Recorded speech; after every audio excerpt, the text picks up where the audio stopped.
फिर मारे मैंने रस से। हाँ पहले क्या करें, डिस्कशन का बोला था कुछ।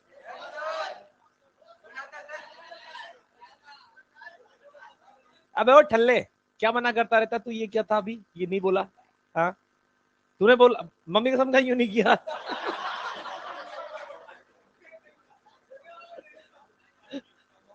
किया तो फिर कम से कम ये बोल देता, हाँ मैंने नहीं किया पर मैंने डिस्कशन के लिए तो बोला था यार। चलो पहले पढ़ लेते हैं अपन, क्योंकि एक प्रॉपर कंटेंट है वो, आज खत्म कर लेते हैं डिस्कशन। लास्ट में बच जाएंगे अपने पास 10-15 मिनट। तो मुझे बता दे हमने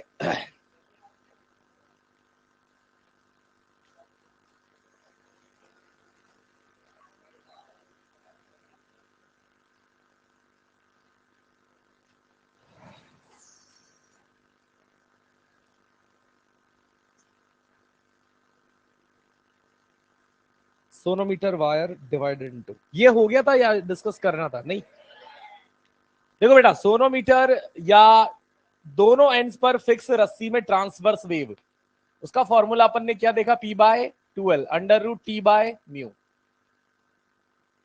और फिर बात बनती है कि अगर मैं उस क्वेश्चन के हिसाब से जाऊं जिसमें कहा गया है कि एक सोनोमीटर वायर की रस्सी है, इसको 3 सेगमेंट्स में बांटा गया, तो मतलब यहां क्या किया, नोड बना दिया। यहां तो नोड है ही सही, अब 3 सेगमेंट्स में बांटने के लिए दो बीच में और कुछ ऐसे टुकड़े बांट दिए अपन ने। पहला टुकड़ा हो गया L1 लेंथ का, दूसरा हो गया L2 लेंथ का, तीसरा हो गया L3 लेंथ का। ये 3 सेगमेंट्स हो गए। अब इन 3 सेगमेंट्स में वाइब्रेट करेगा वायर, और वाइब्रेट करने वाले वायर का फ्रीक्वेंसी का जो रेशियो है, यानी N1 ratio N2 ratio N3, ये कितना है, 4:3:1। और हम जानते हैं यहां पर अगर इस वायर को देखेंगे ना बेटा, इस वायर में इस तरीके से 3 सेगमेंट में बांटने का मतलब होता है कि वायर तो है सेम, मतलब म्यू है हर टुकड़े का सेम, क्योंकि एक ही वायर है जिसको डिस्ट्रीब्यूट किया 3 अलग अलग सेट्स में। उस वायर पर टेंशन भी सेम है, बस बात यहां पर है कि यहां N और L में अपने को इनवर्स प्रोपोर्शनल रिलेशन मिल रहा है। तो जो फ्रीक्वेंसी अलग अलग आ रही है उसका कारण कौन है, ये लंबाइयां, लेंथ। तो हम यहां से इनवर्स प्रोपोर्शनल रेशियो से N इनवर्सली प्रोपोर्शनल L, या ऐसा लिख कर अपन यहां पर बता सकते हैं कि अगर मुझे L1 L2 और L3 को लिखना है तो L is inversely proportional N करके 1/N1 1/N2 1/N3 लिख सकता हूं। और 1/N1, N1 मतलब 4, तो 1/4 1/3 1/1 ऐसा लिखा जा सकता है। इसको 12 एलसीएम लेकर ये हो जाएगा 3 4 और 12। तो आपके पास आंसर आ जाएगा L1 ratio L2 ratio L3 is equal to 3 ratio 4 ratio 12।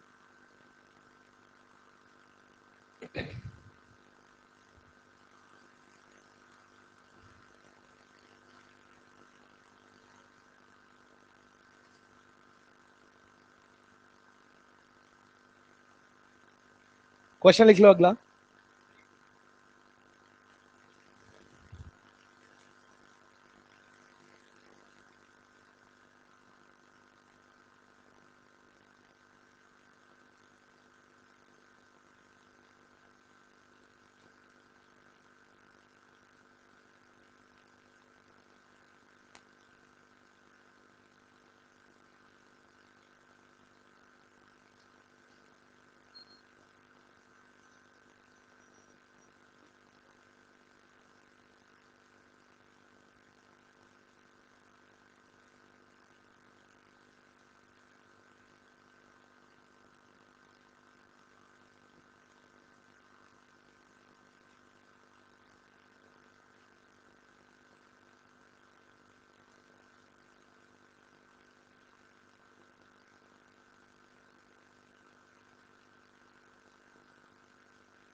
ये लिख लिया इधर का, ये वाला हो गया।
जैसे इस क्वेश्चन में, हाँ किसी का आया कुछ आंसर? ट्यूनिंग फॉर्क की फ्रीक्वेंसी,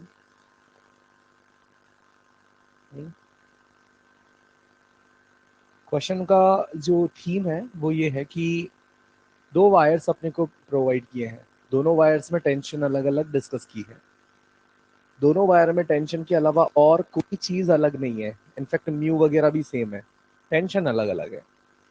तो दो वायर्स अगर मैं बना लेता हूं,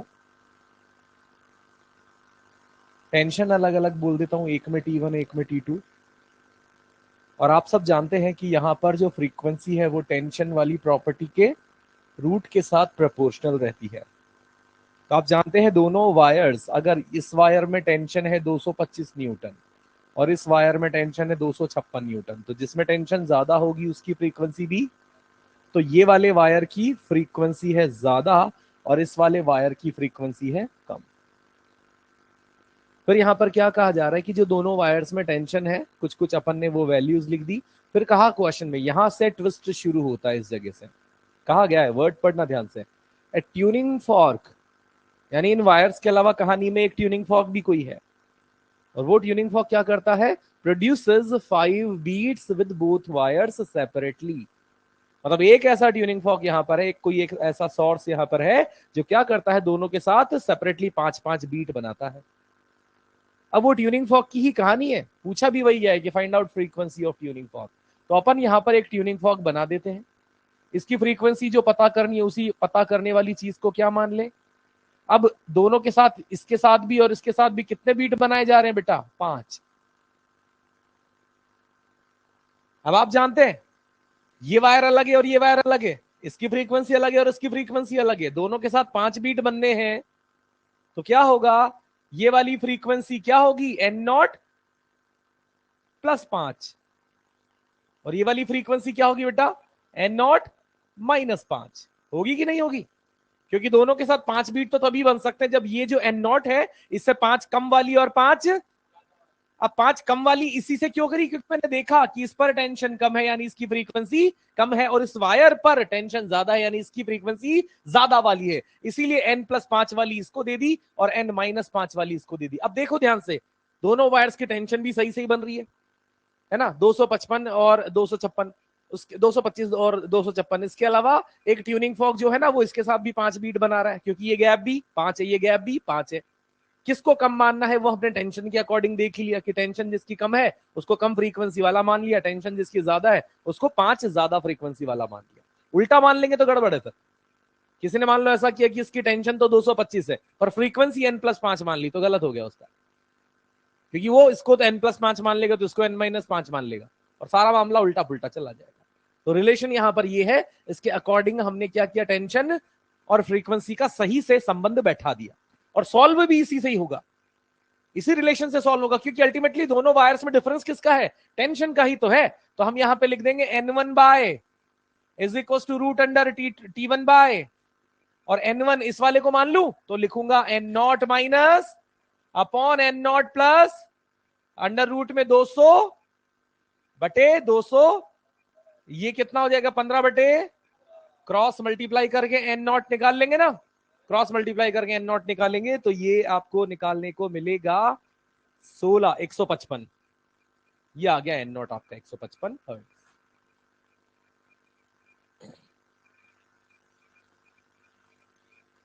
मतलब देखा जाए तो ओवरऑल यही फॉर्मूला था, क्योंकि वेरी दोनों चीजों दोनों वायर्स में यही चीज वेरी कर रही है। इसी से पता लगा किसको +5 मानना है किसी को -5, और इसी से सॉल्व करने का रिलेशन भी इवॉल्व हमारा हुआ है। एक और जो ये क्वेश्चन है 8वां, इसको ट्राई करो।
बिल्कुल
आएगा बेटा ये दूसरा कितना 1500।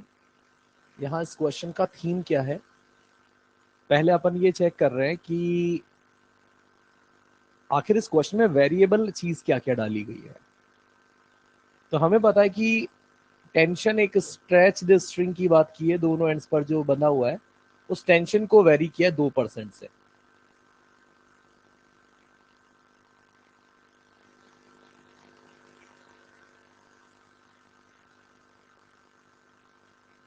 फिर यहां पर आगे लिखा है then frequency found to get changed by 15 hertz, यानी फ्रीक्वेंसी और टेंशन का ही रिलेशन है। तो फ्रीक्वेंसी और टेंशन का रिलेशन क्या है ये,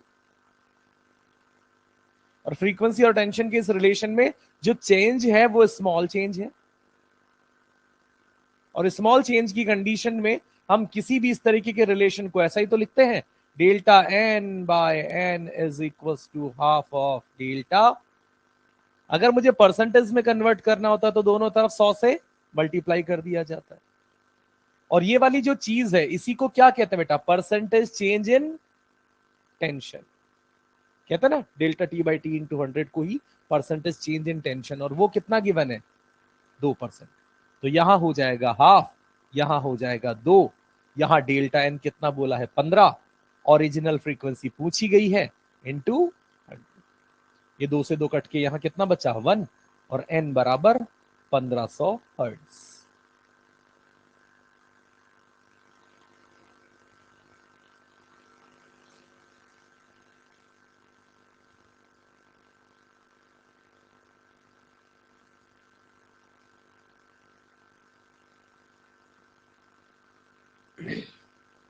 चलिए बढ़ते हैं आगे।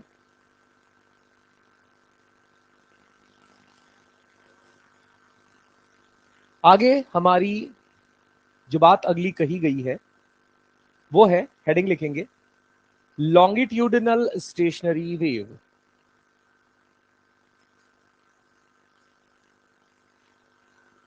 longitudinal stationary wave।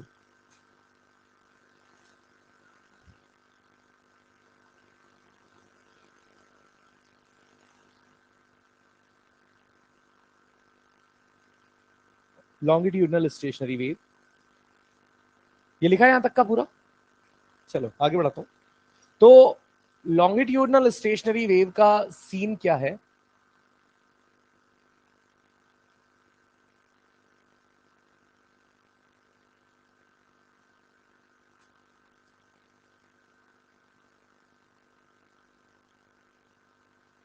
कि जैसे यहां पर ट्रांसवर्स स्टेशनरी वेव में क्या था, एक रस्सी थी, एक वेव इंसिडेंट, एक वेव रिफ्लेक्टेड। रस्सी पर चलने वाली वेव कौन सी, ट्रांसवर्स। तो ट्रांसवर्स वेव जाए, ट्रांसवर्स वेव आए, और दोनों के सुपरपोजिशन से अपने को उस रस्सी पर स्टेशनरी वेव की फॉर्मेशन मिली थी। फॉर्मूले, कॉन्सेप्ट, नोड, एंटी नोड, ये सब अपन ने देखे। बिल्कुल वैसे ही यहां पर क्या होगा, लॉन्गिट्यूडनल वेव। लॉन्गिट्यूडनल वेव जाएगी और लॉन्गिट्यूडनल वेव टकराकर वापस आएगी, यानी मुझे इंसिडेंट और रिफ्लेक्टेड दोनों लॉन्गिट्यूडनल वेव अगर वहां पर मिलेंगी तो उनके सुपर पोजिशन से लॉन्गिट्यूडनल स्टेशनरी वेव का फॉर्मेशन होगा। अब ये लॉन्गिट्यूडनल वेव आती और जाती मिलेगी कैसे, कहां पर ऐसा होता है, तो बेटा काफी सारे म्यूजिकल इंस्ट्रूमेंट्स हैं जिनमें क्या होता है, अपन फूक मारते हैं, फूक मारने से वेव जाती है, वेव टकरा के वापस आती है, तो वहां पर स्टेशनरी वेव फॉर्म होती है। बांसुरी, फ्लूट इसी प्रिंसिपल पर काम करती है। बांसुरी में ऐसे होता है कि ये है, यहाँ पर ढेर सारे छेद हैं ऐसे, यहाँ नीचे ये वाला एंड बंद होता है हमेशा, आपने देखा होगा, नहीं भी देखा है तो मैं बता दूं।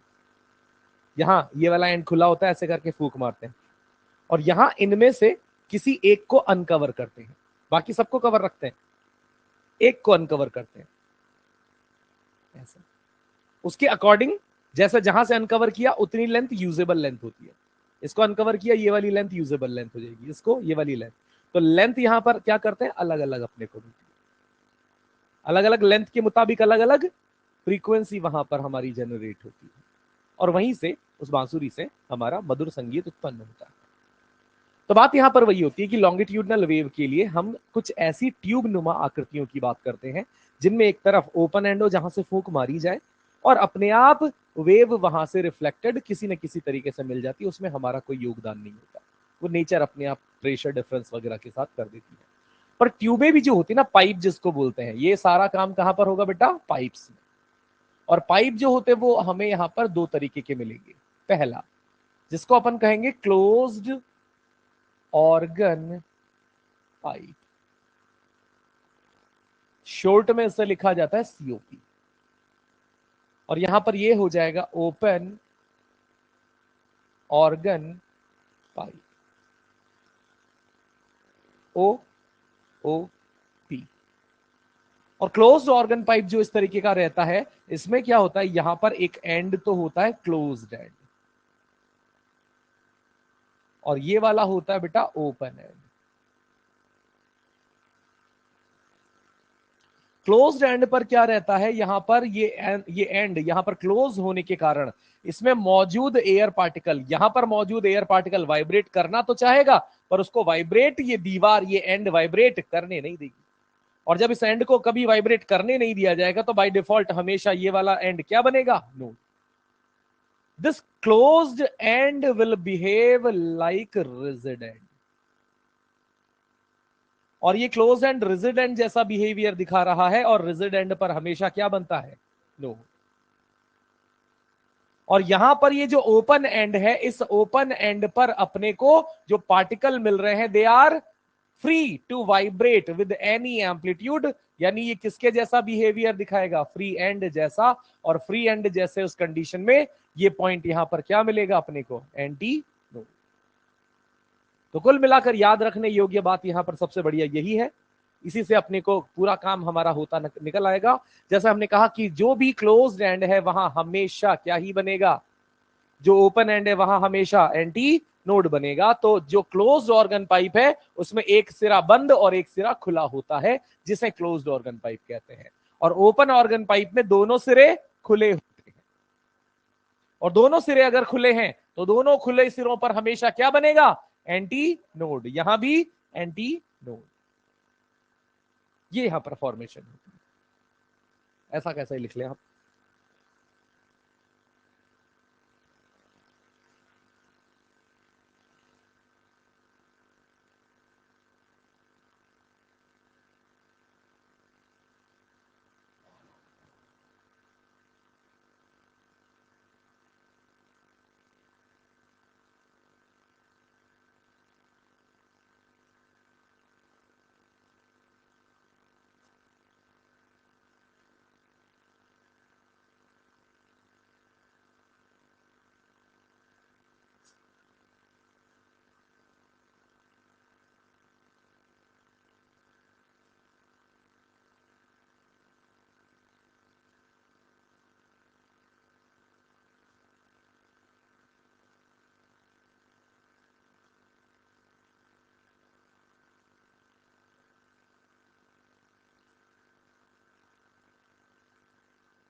लिखा।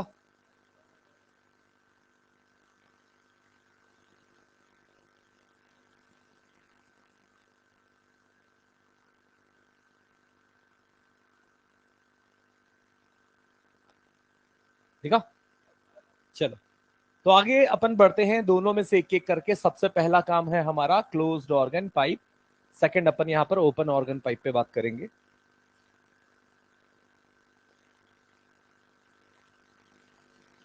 तो हम यहां पर कहते हैं क्लोज्ड ऑर्गन पाइप में क्या सिचुएशन बनती है। हमने क्या क्या बेसिक बातें की है, बिल्कुल वहीं से कनेक्ट करते हैं कि हम एक पाइप नुमा आकृति की बात कर रहे हैं, और ऐसी जिसको हम क्लोज्ड ऑर्गन पाइप कह रहे हैं, जिसमें क्या होता है, एक एंड क्लोज्ड होगा, एक एंड ओपन होगा।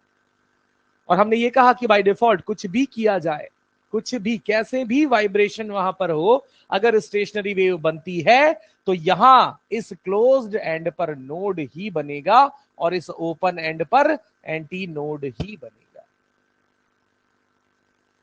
यानी कुल मिलाकर कहने का मतलब यह है कि यहां वाला पार्टिकल ही मैक्सिमम एम्पलीट्यूड से वाइब्रेट करेगा, और यहां वाला पार्टिकल बेचारा नहीं वाइब्रेट कर पाएगा चाह कर भी। तो हमने यहां पर कहा कि अगर मैं लीस्ट पॉसिबिलिटी, वाइब्रेशनल मोड्स की लीस्ट पॉसिबिलिटी, लीस्ट पॉसिबिलिटी से मेरा मतलब ये है कि जब मैं रस्सी पर आपको कुछ ऐसे काम करके दिखाता था तो रस्सी पर हम सबसे पहले एक लूप बनाते थे और हम कहते थे रस्सी ली, रस्सी के दोनों एंड्स फिक्स किए, तो दोनों एंड्स फिक्स करते ही वहां परमानेंटली क्या बन गए थे, नोड्स, और हम दो नोड के बाद बिल्कुल बीच में जाकर उसे खींचकर भाग आते थे, यही करते थे। तो एग्जैक्टली वहां पर हमें क्या करता था, होता था एक लूप बनता नजर आता था। वैसे यहां पर सेम टू सेम काम कर रहे हैं, यहां पर भी हम क्या है, पाइप हमारे पास है और हम चाहते हैं मिनिमम नोड और एंटी नोड की उपस्थिति के साथ वेव क्रिएट करा दे, स्टेशनरी वेव क्रिएट करा दे। तो हमने कहा मिनिमम नोड और एंटी नोड की बात तो कर रहे हो, तो यहां पर सुन लो कि भाई क्लोज एंड पर तो नोड बनेगा, ओपन एंड पर एंटी नोड बनेगा, इससे कम कुछ हो ही नहीं सकता, ये तो मिनिमम बनना ही बनना है। तो हमने कहा ठीक है, जब इतना बनना ही है तो यहां पर एंटी नोड और यहां पर नोड, तो ये यहां पर हमने मैक्सिमम एम्पलीट्यूड दिखा दिया, यहां जीरो एम्पलीट्यूड दिखा दिया और ये वेव फॉर्म बना दिया।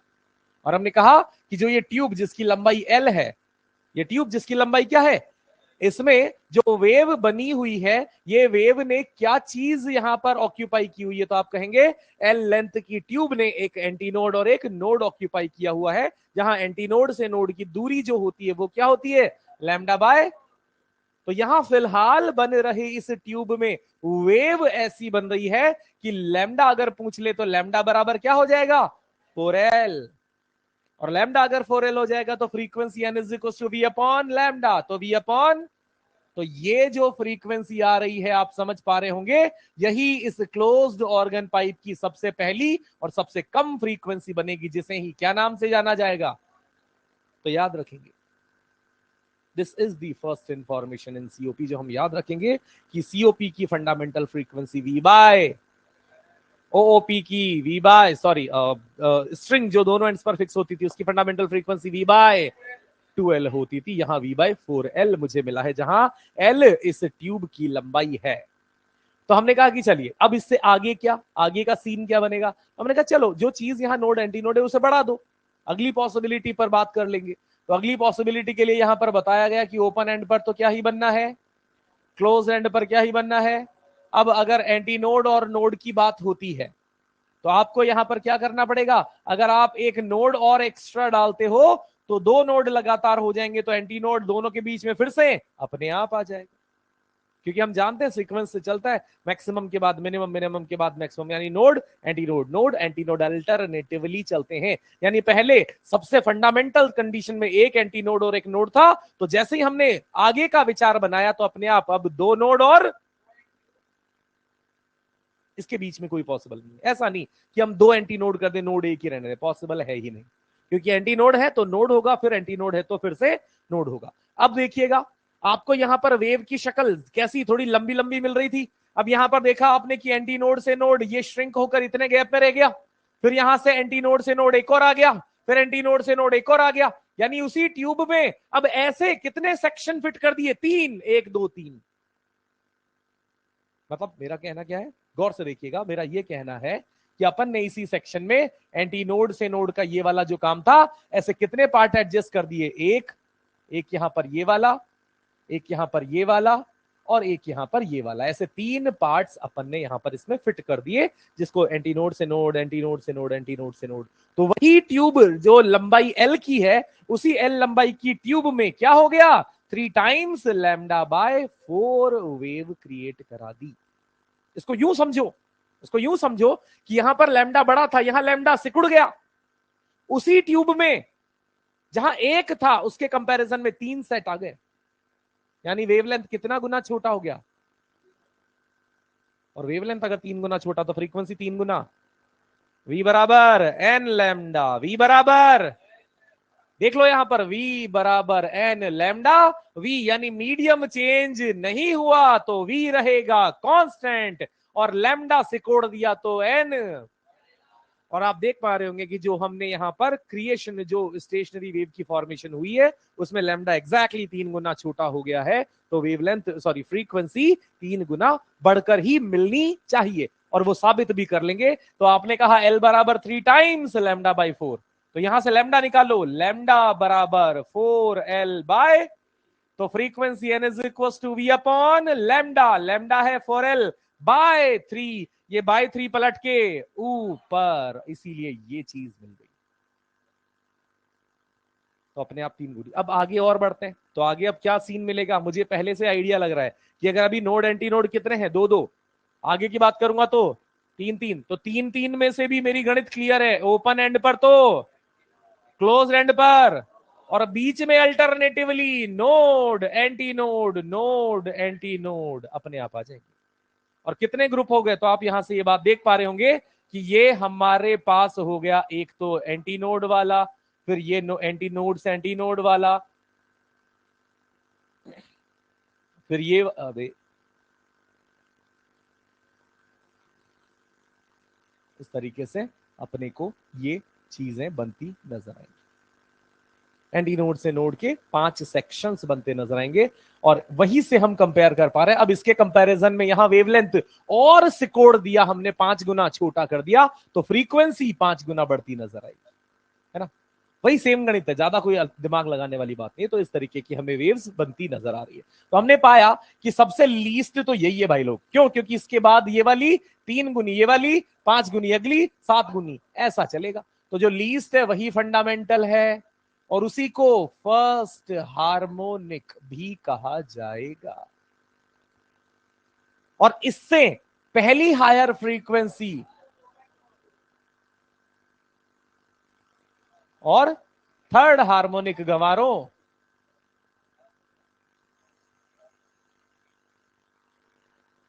हार्मोनिक में ये नहीं देखना कि उससे ज्यादा है तो सेकंड बोल दिया, हार्मोनिक में देखना है फंडामेंटल का कितने गुना फ्रीक्वेंसी है।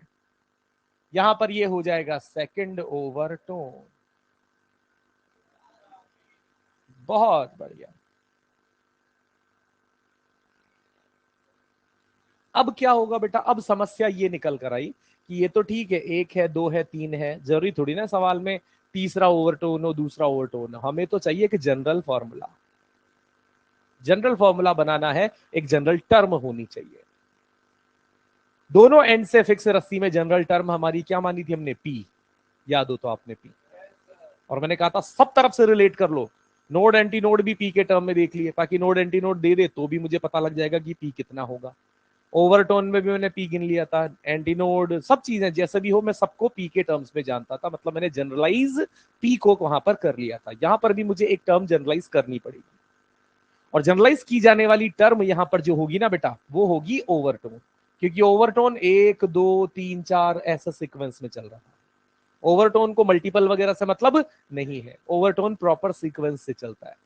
तो अगर ये यहां पर इसको फर्स्ट ओवरटोन कहते हैं, तो ओवरटोन का जनरल टर्म में एम से इंट्रोड्यूस करा रहा हूं, मींस ओवरटोन को हम किससे रिप्रेजेंट कर रहे हैं, एम से। तो हमने कहा overtone is now represented with a general term M, और आप देखेंगे कि ओवरटोन एम की वैल्यू अगर 1 है तो हार्मोनिक कितना, 3।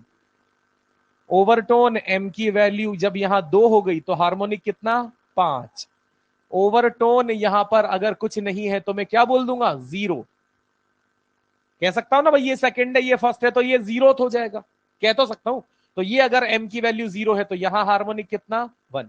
तो हमारा यहां से हमने देखा कि ओवरटोन 0 1 2 3 ऐसे चलेगा, और उसके पैरेलल हार्मोनिक चलेगा 1 3 5 7, हार्मोनिक बढ़ेगा ऑड सीक्वेंस में। तो किसी जनरल टर्म m को आप ऑड सीक्वेंस प्रोवाइड करने के लिए रिप्रेजेंट जब करते हैं, तो वो ऑड सीक्वेंस वाला टर्म जो होता है आप जानते हैं, वो होता है 2m+1, 2m+1। This 2m+1 represents odd sequence. कैसे, m की वैल्यू 0 रखो, m की वैल्यू 1 रखो, m की वैल्यू 2 रखो, तो जो हम चाहते हैं वो मिला कि नहीं मिला, यानी हमें ऑड सीक्वेंस चाहिए, तो m 2m+1 से ऑड सीक्वेंस मिली कि नहीं मिली। बस मुझे m की वैल्यू कहां से रखनी शुरू करनी है, तो ये मुझे याद हो गया। तो अब मुझे फायदे की बात क्या लग रही है कि कोई भी रैंडम फ्रीक्वेंसी अगर मुझसे पूछी जाए, मुझसे कहा जाए कि 11वां हार्मोनिक फ्रीक्वेंसी बता दो, तो मुझे क्या करना है, 11 को फंडामेंटल से गुणा करना है। हाँ के ना, अरे 11वें हार्मोनिक का मतलब फंडामेंटल का 11 गुना, 7वां हार्मोनिक फंडामेंटल का, 15वां हार्मोनिक फंडामेंटल का। तो हार्मोनिक मुझे पता लग गया, और हार्मोनिक जो मुझे यहां पर पता लग गया वो किस फॉर्मूले से पता लगा, और उसको किससे गुणा करना है, और फंडामेंटल कितना है V/4L। कभी कभार नोड एंटी नोड काउंटिंग की भी बात आ जाए तो वो भी हम कर सकते हैं। हमने देखा कि जब फंडामेंटल सिचुएशन है तो कितने नोड कितने एंटी नोड, एक नोड। m/1 वाली सिचुएशन में आए तो दो नोड, m/2 पे आए तो तीन नोड, तो m/m पर आए तो m+1 नोड और m+1 एंटी नोड। सही बात है। तो ओवरऑल याद रखने की जो बातें हैं वो मैंने यहां पर आपके लिए एक साथ सारी इस टेबल में डाल दी। मैंने कहा कि जनरलाइज किसके रूप में करेंगे, m अगर m है तो हार्मोनिक 2m+1, क्यों, क्योंकि यहां पर मिलेगी ऑड रेशियो वाली सीक्वेंस। और अगर यहां पर ये 2m+1 ऑड को बता रहा है तो अब 2m+1 की मदद से किसी भी फ्रीक्वेंसी को बताया जाएगा 2m+1 इंटू फंडामेंटल फ्रीक्वेंसी, जहां नोड m+1 एंटी नोड भी m+1। और यहां हम कहते हैं कि ऑड मिलने का मतलब है अगर पहली सबसे लीस्ट फ्रीक्वेंसी n है तो अगली फ्रीक्वेंसी, अगली, अगली, अगली, और किन्हीं भी दो रैंडम सक्सेसिव फ्रीक्वेंसीज के बीच का गैप 2n ही होगा। सही है मुद्दा। और आगे चल लेते हैं। तो यहां पर दूसरा हमारा है open organ pipe. Same to same यहां पर कुछ कुछ ऐसे ही काम अपने को देखने को मिलेंगे, बस उपलब्धता के आधार पर अपन बात करेंगे कब कहां कौन सी फ्रीक्वेंसी मिलनी है, हम फोर्स नहीं करेंगे किसी चीज को। तो हमने कहा कि चलो यहां पर open organ pipe, open organ pipe ऐसी पाइप जिसमें दोनों एंड्स ओपन एंड पर हमेशा, यानी बाय डिफॉल्ट कुछ भी कर लो, यहां एंटी नोड यहां एंटी, दो एंटी नोड लगातार नहीं आते फ्री में बीच में। तो हम जान पा रहे हैं कि यहां इस कंडीशन में नोड एक और एंटी नोड, और इसी कंडीशन में फ्रीक्वेंसी कैसे निकालेंगे, तो देखो बेटा एंटी नोड और एंटी नोड मिला कि नहीं मिला, सक्सेसिव एंटी नोड के बीच का गैप, तो लैम्डा बराबर, तो फ्रीक्वेंसी बराबर, यही V/2L क्या बनेगी। तो याद रखेंगे कि सीओपी में जो चीज फंडामेंटल V/4L कहा करते थे, अब यहां पर V/, अब अपना काम क्या है, इसी ट्यूब में ज्यादा नोड एंटी नोड ठूसने का काम है। तो हम क्या करेंगे, यहां कौन, यहां कौन, दो एंटी नोड तो यहां भी थे, यहां क्या अलग करना है, तीन एंटी नोड डाल देने हैं। और जैसे ही तीन एंटी नोड आए बीच में अपने आप, इसीलिए आप देख पा रहे होंगे यहां पर एम्पलीट्यूड मैक्सिमम, बीच में भी एम्पलीट्यूड, यहां भी एम्पलीट्यूड, यहां एम्पलीट्यूड जीरो, यहां एम्पलीट्यूड। अब देखो एंटी नोड से एंटी नोड का एक पेयर ये, एंटी नोड से एंटी नोड का एक पेयर ये, तो हम यहां पर देख पा रहे हैं कि एक एंटी नोड से एंटी नोड ये और एक एंटी नोड से एंटी नोड ये, जबकि यहां एंटी नोड से एंटी नोड एक सिंगल पेयर था कि नहीं। इसके कंपैरिजन में यहां दो सेट ठूसे कि नहीं, दो सेट ठूस दिया, यानी वेवलेंथ हो गया आधा फ्रीक्वेंसी। मैथ्स से इस बात को प्रूव कर लेते जो हमने कहा कि एंटी नोड से एंटी नोड लैम्डा बाय, और ऐसे λ/2 के दो सेट है कि नहीं है, तो यहां से हम क्या लिख देते हैं, लैम्डा बराबर 2L/2, और वेव फ्रीक्वेंसी हो जाएगी V/2L/2 पलट के ऊपर। और इसी तरीके से अगले में भी आप देख रहे हैं, तीन यहां पर हो जाएगा, फिर चार हो जाएगा, यानी यहां पर फ्रीक्वेंसी में ऑड ऐसा नहीं होगा, एक मिला तो तीन, तीन के बाद पांच, पांच के बाद सात, यहां एक मिला है तो दो भी मिलेगा, तीन भी मिलेगा, चार गुना भी मिलेगा, पांच गुना भी मिलेगा, छह गुना भी मिलेगा, सारे रेशियो में सब नंबर्स आएंगे, सारे इंटीजर आएंगे 1 2 3 4। तो हम यहां पर इस गणित में क्या सीखते हैं कि ये जो जिसको हमने फंडामेंटल कहा है ये क्या बनेगा बेटे, फर्स्ट हार्मोनिक, खुद फर्स्ट हार्मोनिक जरूर बनेगा, और ओवरटोन की बात करूं तो जीरो। फिर जब यहां पर हम आ गए तो इसको हमने फर्स्ट ओवरटोन कह दिया है, और फर्स्ट ओवरटोन m/1, और हार्मोनिक कितना हो जाएगा यहां पर, सेकंड, हार्मोनिक हो जाएगा सेकंड। तो ओवरटोन m/1 तो हार्मोनिक, m/0 तो हार्मोनिक, यहां पर ओवरटोन सेकंड ओवरटोन है,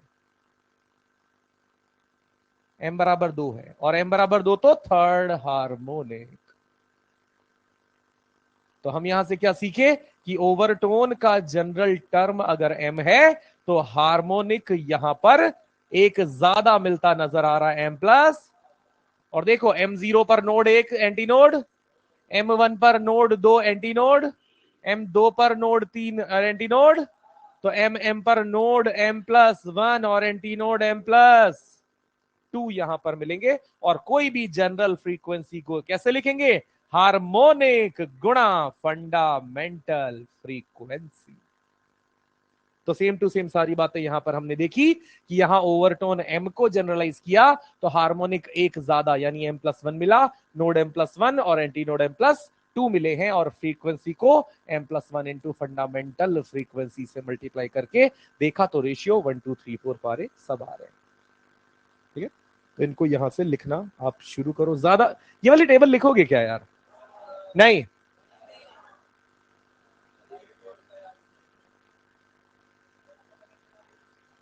4-5 महीने क्यों भैया? बचे हैं क्या? हाँ है बचे 5 महीने पूरे।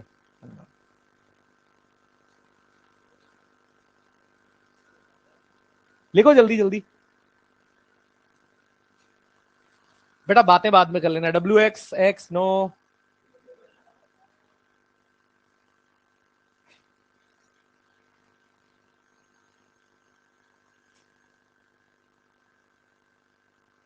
हाँ बेटा, ये भाई कितना प्यारा है, कह रहा है फॉर्मूला लिख देते डायरेक्ट, इसको इंतजार नहीं लगता है 5 महीनों का। इच्छा है आपकी यार, मतलब मेरे पास तो कोई चॉइस उपलब्ध नहीं है फिलहाल, तो आप यहाँ पर ये लिखना हो तो लिख लो, अदरवाइज चाहो तो अगले स्लाइड पर सारे फॉर्मूले वैसे अपन रिवाइज करके पूरे लिखे हैं, बनाना चाहो तो बना लो, नहीं तो जैसी जिसकी सोच।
लिखा।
बड़े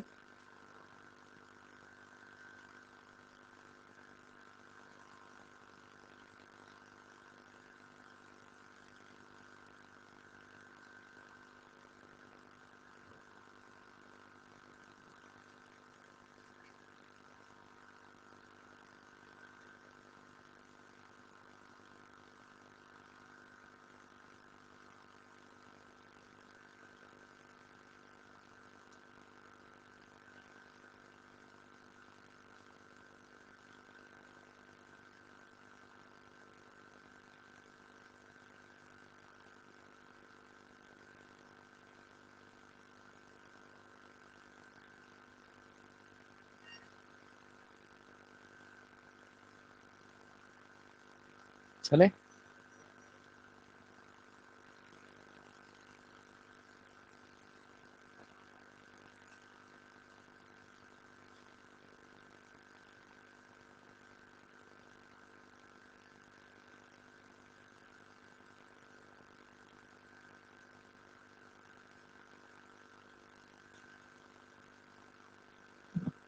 ये जो रेशियो है ना, ये रेशियो, ये तो ठीक है, बात हमें पता लग गई कि ऑड रेशियो है तो उनके सक्सेसिव के बीच का गैप कितना होगा, 2n। इस रेशियो से हमें ये भी पता लगता है कि यार ये जो पाइप है ये सीओपी है या ओपी है, क्योंकि क्या होगा, सवाल आएंगे उसमें, सवाल में वो 3-4 फ्रीक्वेंसी, सक्सेसिव फ्रीक्वेंसी फेंक के मारेगा। उसने बता दिया कि 3-4 सक्सेसिव फ्रीक्वेंसी कौन सी है, 3 हो सकती है, 4 हो सकती है, जो भी। अब उन फ्रीक्वेंसीज के बाद वो बोलेगा कि बताओ कौन सा वाला पाइप है, सीओपी है या ओपी है। तो कैसे पता करेंगे, डिफरेंस से नहीं पता लगेगा, उनका उनका अपने को रेशियो निकालना पड़ेगा। जैसे 3-4 फ्रीक्वेंसीज आ गई, उदाहरण के लिए मान लेते हैं 500, 600, 700, 800 आ गई, तो जब इनके रेशियो की बात करेंगे तो रेशियो कट पिट के क्या आएगा, 5:6:7:8। तो अपने को समझ में आ गया कि अगर रेशियो में 5, 6, 7, 8 सब आ रहे हैं तो सिर्फ ऑड ऑड नहीं है, ऑड इवन सब है, और सब है तो ओपन ऑर्गन पाइप वाला सीन बन जाएगा। तो रेशियो से पता लगेगा कि रेशियो में अगर सिर्फ ऑड नंबर्स हैं तो वो सीओपी चला जाएगा, अगर ऑड इवन सारे आ रहे हैं तो फिर वो ओपी बन जाएगा।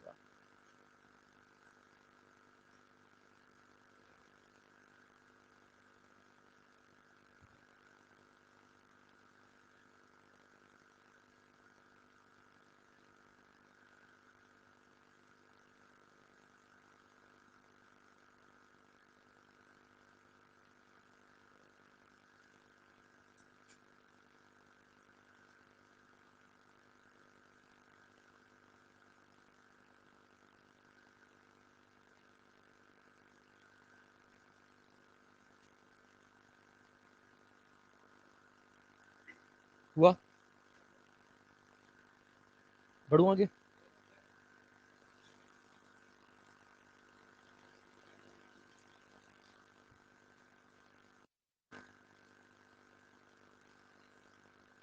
इसको तो रहने दो यार,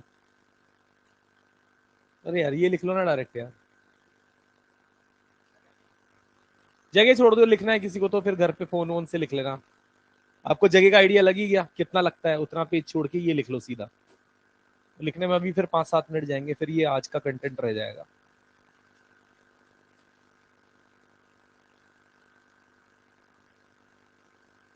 ये जिसको लगता है कि यार मुझे चाहिएगा तो वो घर पे 5 मिनट बैठ के आराम से लिख लेना उसको।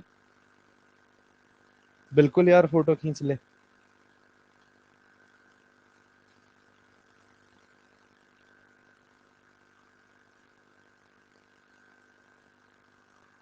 इधर क्यों घुमा रहा है?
दिखा? तो चलिए सवालों पर आते हैं। सवालों पर आए उसके पहले एक बार अपन एक साथ मिलकर फॉर्मूले जो जो काम के हैं वो रिवाइज कर लेते हैं। बनते हैं। सबसे पहले अपन सीओपी के ऊपर आते हैं। सीओपी में फंडामेंटल फ्रीक्वेंसी, सीओपी में मिलने वाली फ्रीक्वेंसीज का रेशियो, किन्हीं दो सक्सेसिव फ्रीक्वेंसी के बीच का गैप, सीओपी में अगर ओवरटोन एम है तो नोड और एंटी नोड, नोड और एंटी नोड M+1 सेम। ठीक है। और सीओपी में हार्मोनिक फ्रीक्वेंसी का जो जनरल टर्म है 2M+1, क्योंकि ऑड मिल रहा है ना 2M+1।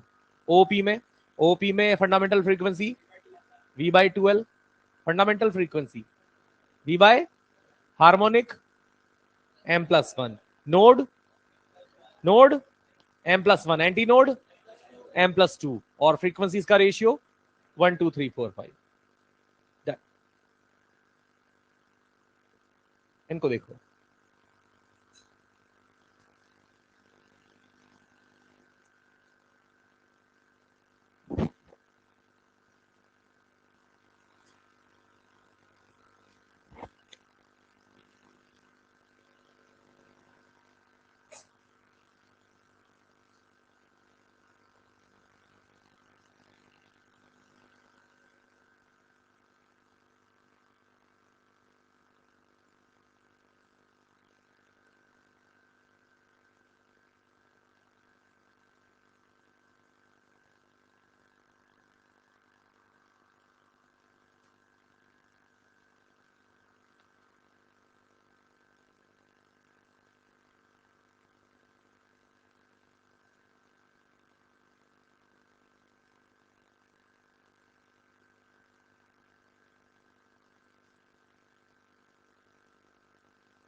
पहले वाले में आया 1/2।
तो पहले वाले क्वेश्चन की बात करें तो इसमें बोला है बेटे फंडामेंटल फ्रीक्वेंसी।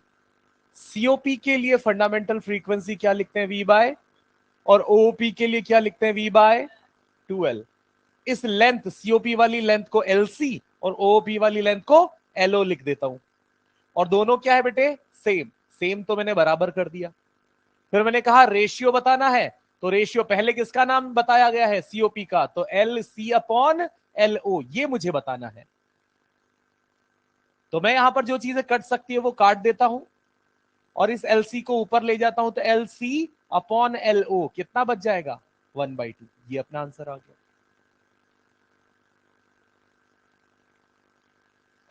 इसमें क्या आया, सीओपी।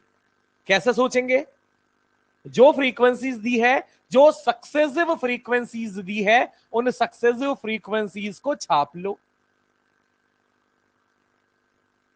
फिर इनका रेशियो बना दो। तो 0 0 0 तो कट जाएगा, 12 से काट दो 3 बार, 12 से काट दो 5 बार, 12 से काट दो 7 बार। और सक्सेसिव रेशियो सिर्फ और सिर्फ ऑड फिगर्स दे पा रहा है, इसीलिए पहचान हो जाएगी सीओपी की। और हम ये भी जानते हैं कि किन्हीं दो सक्सेसिव का गैप सीओपी में कितना होता है, किसी को भी घटा लो, मैं ये नहीं कह रहा सिर्फ इनका गैप भी 2n के बराबर ही आएगा। तो दोनों गैप कंटिन्यूअसली सेम ही तो है, कितने, 240। और वो 240 2n है, तो n 120 आ जाएगा। और वो n ही क्या है, फंडामेंटल फ्रीक्वेंसी है।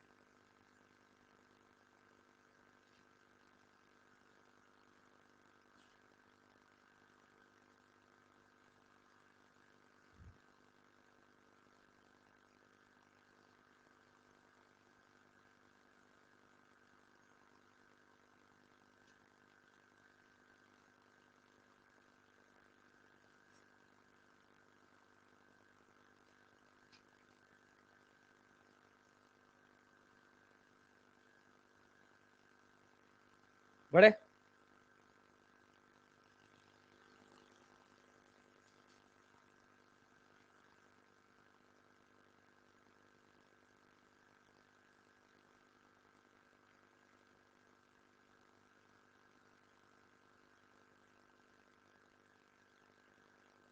बढ़ा दूं,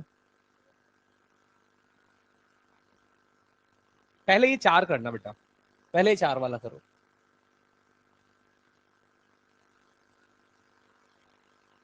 पहले सब लोग 4 वाला करो सॉल्व।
8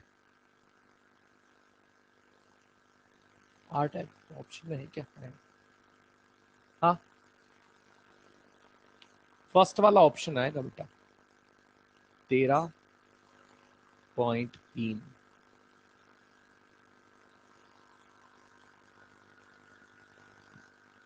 क्योंकि बोला कुछ ऐसा है कि पहली लाइन यहां देखो the fundamental frequency of open organ pipe तो क्या होती है fundamental frequency open organ pipe की V by 2L L open organ pipe का है इसलिए LO लिख देते हैं ताकि पता रहे ये वाली बात अपन ने ओपन ऑर्गन पाइप के लिए लिखी है ना।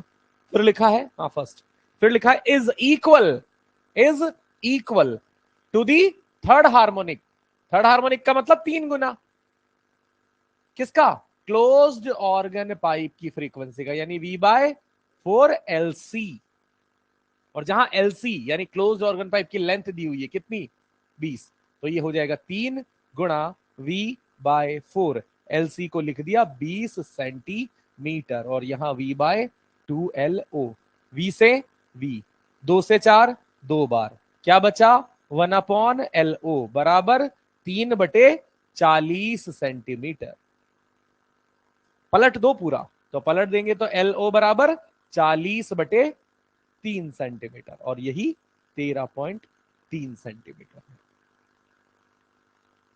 3 पर आ जाओ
पैंतालीस सौ और 2100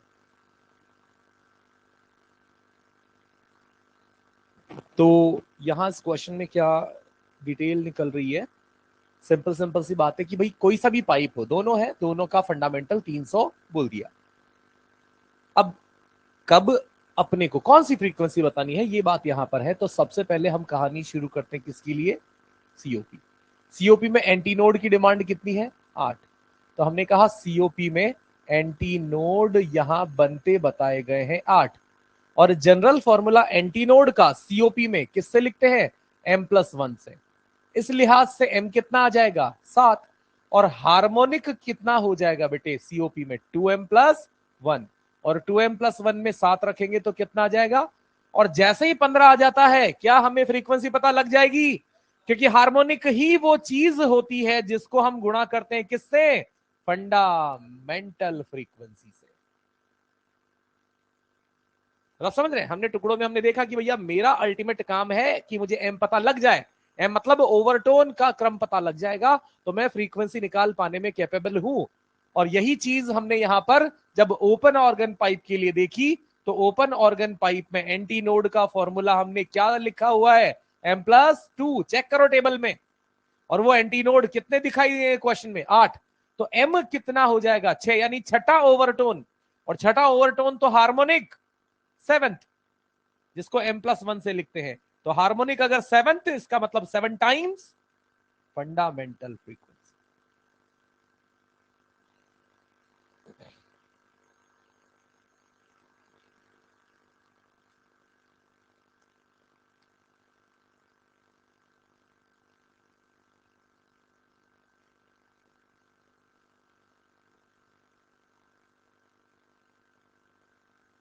बड़े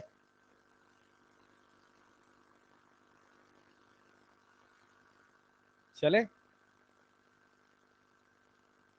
अरे पहले पूरा कर लेना।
हाँ हाँ 1000।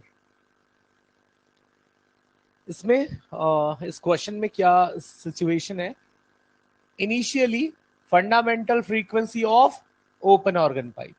और आप सब जानते हैं कि अगर ओपन ऑर्गन पाइप है और माना उसकी लंबाई L है, और फंडामेंटल फ्रीक्वेंसी मतलब कुछ ये बात जिसमें हम यहां एंटी नोड और यहां एंटी नोड बनाते हैं, उस कंडीशन में फ्रीक्वेंसी को क्या लिखते हैं, n is equals to v by 2l, और वो कितनी दी हुई है 1200।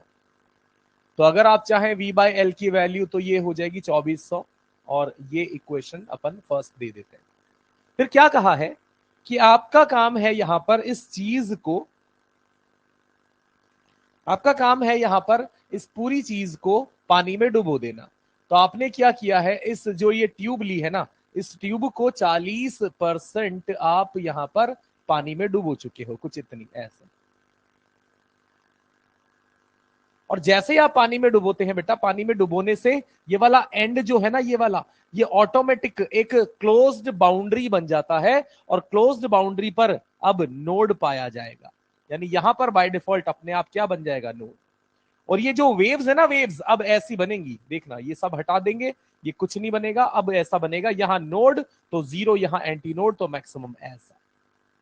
और जो ये फॉर्मेशन होती नजर आ रही है, इस फॉर्मेशन के केस में ये जो सीओपी बना है, इसकी फंडामेंटल फ्रीक्वेंसी जो होती है वो क्या होती है, v बाय 4l। और l यहां पर पूरा थोड़ी ना अवेलेबल है, 40% डूब गया तो अवेलेबल लेंथ कितना है 60%, और 60% होगा 0.6l।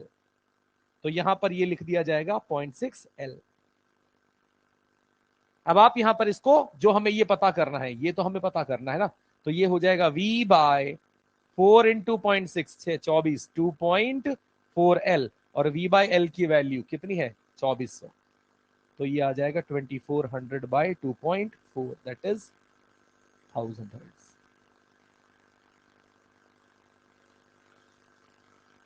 मतलब कुल मिला के किसी लिक्विड में डिप करने से दो चीजें चेंज होंगी, एक तो open organ pipe will convert into closed organ pipe, और दूसरा जितनी लेंथ डूब चुकी वो हमारी यूजेबल लेंथ नहीं बची, अब जो बची हुई लेंथ है वो यहां पर अवेलेबल ऑक्यूपाइड लेंथ बची। तो दोनों चेंजेस करने हैं, सीओपी के हिसाब से फॉर्मूला भी बदल जाएगा, v बाई 2l से v बाई 4l हो जाएगा, और l भी कुछ नया निकालकर लिखना पड़ेगा क्योंकि पूरी लेंथ अभी अवेलेबल है नहीं।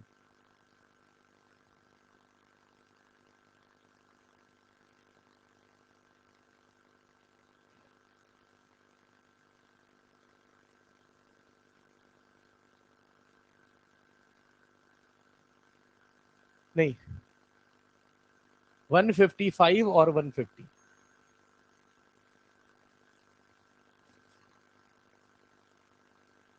क्योंकि यहां पर क्या है बेटा, दो सीओपी है, कहानी देखना, दो सीओपी है, एक की लेंथ 30, एक की 31, तो ये बना दो सीओपी, एक थोड़ा छोटा, एक लेंथ में थोड़ा सा बड़ा, अपने को यहां पर दिखा दिया। और ये आपस में ही खेल रहे हैं दोनों, आपस में ही कितने बीट बना रही है 5, यानी दोनों की फ्रीक्वेंसी के बीच का जो अंतर है, डिफरेंस, वो 5 होना चाहिए।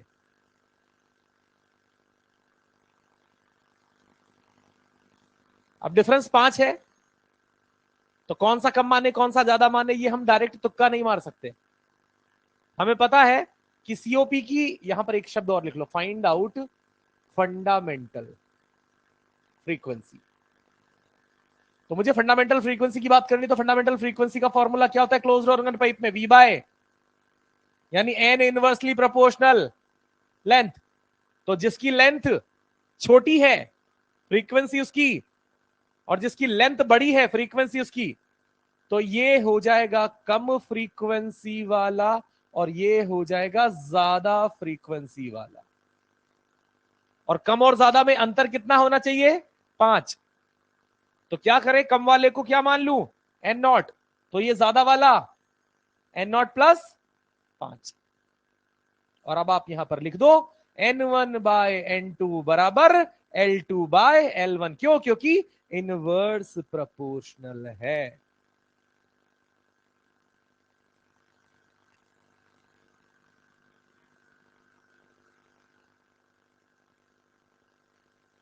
और N1 कितना माना है अपन ने, N नॉट प्लस 5, और N नॉट, L2 31 और L1 30, क्रॉस मल्टीप्लाई कर लो, N नॉट कितना निकल कर आ जाएगा 150 हर्ट्ज।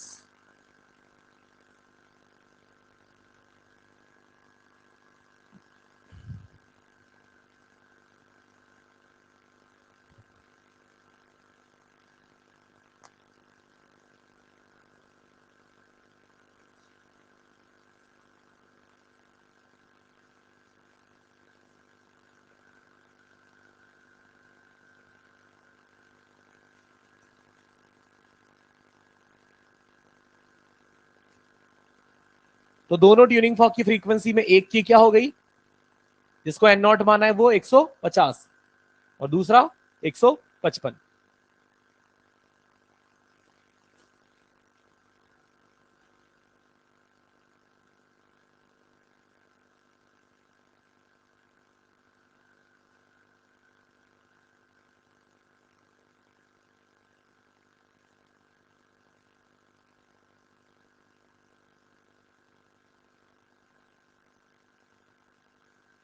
सही है।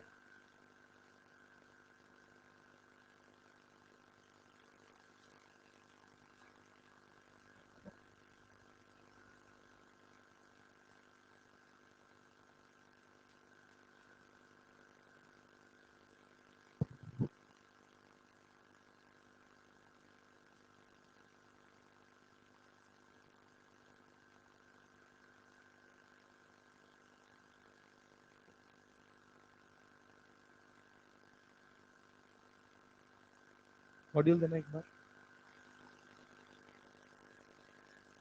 मिल गया नरेंद्र भाई।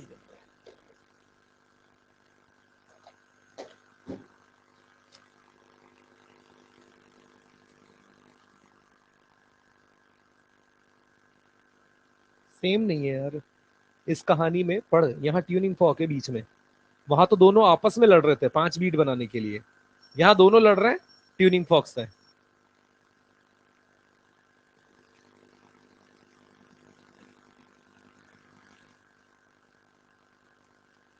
यही डिफरेंस मैं समझाना चाह रहा हूं कि अपने को पढ़ना पड़ेगा कि यार ट्यूनिंग फॉर्क के साथ 5 बीट बनाने या आपस में 5 बीट बनाने।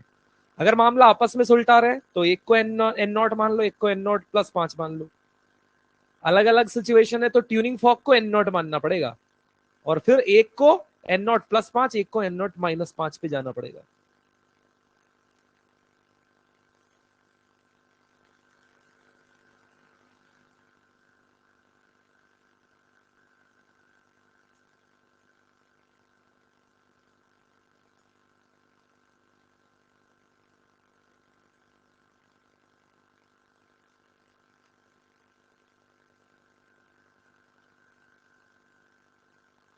आपका होमवर्क है एक्सरसाइज 1 में 91 तक,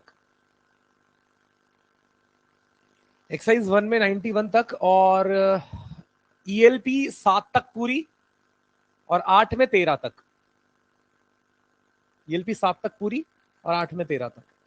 तो मैं इस क्वेश्चन की बात कर रहा था कि यहां पर 2 सीओपी, तो मैंने डेटा में ज्यादा खेला नहीं, यहां पर बात यह है कि 2 सीओपी, एक छोटा 30 सेंटीमीटर, एक बड़ा 31 सेंटीमीटर। आपको यह बात समझ में आ गई होगी कि जो लेंथ में बड़ा है उसकी फ्रीक्वेंसी रहेगी कम और जो लेंथ में थोड़ा इसके कंपैरिजन में छोटा है उसकी फ्रीक्वेंसी रहेगी ज्यादा।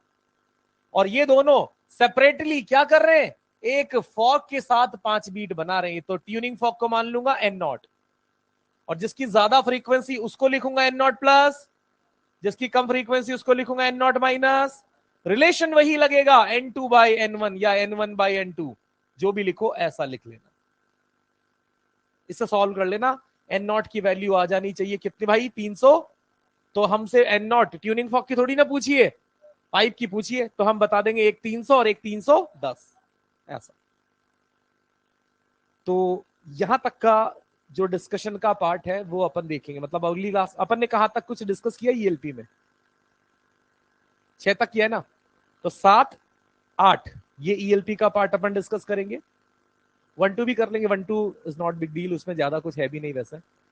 तो ईएलपी अपन देख लेंगे और एक्सरसाइज में अपन 90 तक का डिस्कशन करेंगे, 90 91 जो भी है पहले आते ही डिस्कशन कर लेंगे आधे पौने घंटे में, उसके बाद बाकी का बचा है वो पढ़ेंगे।